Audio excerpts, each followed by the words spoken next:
Today we're going to move on to the second part of our rational exponents, which are exponents that have fractions. So the first two problems are like the ones we did before, where we're going to be distributing this 3x to the negative 1/3 with this x to the 1/3.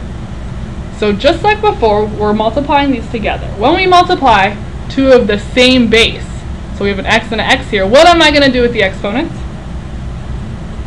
I'm going to add negative 1/3 plus 1/3. So negative 1/3 plus 1/3, I'm actually going to write it out here so we can see. That's what we're going to be adding those together. When we multiply this term by this term now, 3 times 4 is going to give us 12. There's still a minus sign right here. And again, we're adding together because we have two of the same bases. So 2 of the same base means that we're adding negative 1/3 plus 4/3. Okay, so what this leaves us with, we have 3x to the negative 1/3 plus 1/3, just gives us 0. Over here, minus 12x to the, when we have negative 1 plus 4, these already have the same denominator. So negative 1 plus 4 just gives us 3/3. Anything to the 0 power we know is just 1, right? So this is really 3 times 1, which is 3 minus 12, and 3 divided by 3, we can simplify this. This is really just equal to 1, so we can leave this as 3 minus 12x to the first power, which we don't need that 1. So this is my simplified form. Okay, let's look at number 2. So for number 2, all of these are being multiplied, so I can distribute this negative 1/2 to all of them. Before I do, this is a negative exponent, and we know what to do when we see a negative exponent. We're going to flip it. So we're just going to put this whole thing in the bottom. So 1 over 16, a to the 4/3, b to the 1/2, and now it's still being raised to the 1/2, but now it's positive because we got rid of the negative exponent. So now I'm going to distribute this 1/2 to everything. So 16 to the 1/2, a to the 4/3 to the 1/2, and then b to the 1/2, again to the 1/2. So for the 16, this 1/2, this 2 is really your root. So this is the same thing as square root of 16. So what squared gives me 16? 4. What am I going to do with these two exponents right here with a base of a? I'm going to multiply. When I multiply, it's going to give me 4 over 6. I'm going to simplify that in a second. Same thing with my b's. I'm going to multiply straight across. It's going to be 1 over 4. So this is really 1 over 4. Let's simplify 4 over 6. This is a to the 2/3, b to the 1/4.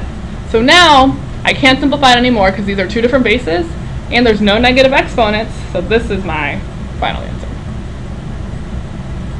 Okay, so the next part of this lesson is that we're going to be now solving equations. So before, these were simplifying expressions. There's no equal sign here, so it's not an equation.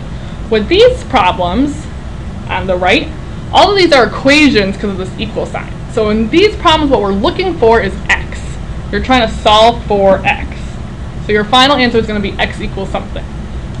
What we're trying to do here is get x by itself. So to get x by itself, we need to get rid of this 3/2.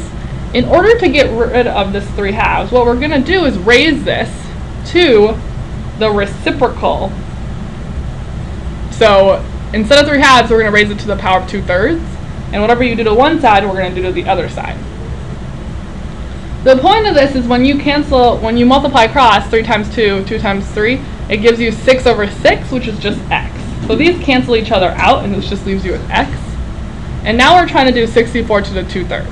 So because of the fraction exponent, I know this is a cube root of 64, and I have a squared on the outside. So we're looking for what to the 3rd power gives me 64. So 3rd power, here is 64. What to the 3rd power is 4 to the 3rd power gives me 64. So this is really 4, and I still have that squared. So x is equal to 4 squared, which is 16, and that's my final answer. Number 4 is very similar. We're again trying to solve for x. So the first thing I want to do is get rid of this 2 on the outside by dividing by 2 on both sides. So this cancels out my 2. This leaves me with x minus 1 to the 2/3. What's 50 divided by 2? 25. Again, I'm starting from the outside, so the next thing I'm going to get rid of is this 2/3. So just like we did over here, to get rid of this fraction exponent, I'm going to raise it to the 3/2, the reciprocal. And that's going to cancel this out, so it's going to leave me with x minus 1. Over here, this 25 to the 3/2, I can rewrite the 2 as a square root, and then to the 3rd power. So with your square root, you could put a 2 here if you wanted to, you don't need to. So what is the square root of 25? It's 5. We still have that to the 3rd power. What is 5 to the 3rd power? It is, look at our chart, 125. So x minus 1 equals 125. And now we got one last step here to get x by itself. We're going to add 1 to get rid of this minus 1. And so we know that x is equal to 126. Okay, last problem. So to get x by itself, again, we're going to start off by getting rid of the 2. So let's divide by 2. This leaves me with x to the negative 2/3 equals 32 divided by 2, which is 16. So this problem is exactly the same thing, but this time we have a negative exponent. So to get rid of this negative exponent, we're going to raise this to the negative 3/2, because the negative times the negative are going to cancel out. So we're going to do both sides to the negative 3/2, so this will cancel each other out and leave you with just x. And so x is equal to 16 to the negative 3/2. So if you have a negative exponent, we already know we're going to have to flip it and put this in the bottom. Which part of this is your root? It's the square root, so square root 16. Keep the 3rd power there. What is the square root of 16? What square root gives you 16? 4.